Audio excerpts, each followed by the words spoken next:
Kizingatiwa kwamba kiongozi wa Azimio la Umoja wa Kenya Raila Odinga alikuwa ametangaza kwamba siku ya leo itakuwa siku ya mapumziko, vile maandamano, hali katika kaunti ya Kisii ilikuwa tulivu. Ikiwa kwamba siku ya leo ilikuwa katika soko la daraja mbili, biashara ilikuwa inaendelea vizuri na kama kawaida wanunuzi na wauzaji wakiendelea na biashara zao. Baadhi ya wale tulisungumza na wao walisema kwamba hawana haja na maandamano. Tufanye kazi, lakini sasa twende pamoja, tukae vile tuko hapa, tupatiane mali, kila mtu ajipatie bila kupigana, pole pole, twende pole pole.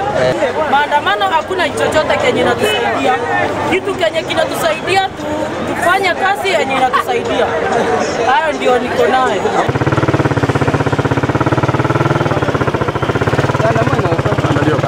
Kinara wa Azimio la Umoja Raila Odinga alikuwa ametangaza pale awali kwamba tarehe 20 mwezi Machi mwaka huu itakuwa siku ya mapumziko, na akatangaza kwamba kutakuwa na maandamano Kenya mzima, saa katika jiji kuu la Nairobi. Lakini ukiangalia katika kaunti hii ya Kisii jinsi ambavyo mambo yalivyo, ukiangalia biashara zinaendelea kama kawaida, ukiona pale wale ambao wanauza na kununua bado wanaendelea na kazi zao kama kawaida. Kumbuka kwamba katika kaunti mbalimbali kama ile kaunti ya Nairobi, kaunti kuu, mambo yanaendelea ama mambo yanachemka pale mahali ambapo umeona watu wameandamana, polisi wanakabiliana na wao. Katika kaunti ya Kisumu tumeangazia vile ambavyo kulikuwa, lakini ukiangalia katika kaunti ya Kisii, hasa katika soko hii ya 4 Kenya mzima, soko ya daraja mbili, mambo yako kama kawaida, biashara zinaendelea, wale ambao wanunuzi wanauza bado wanaendelea kazi zao.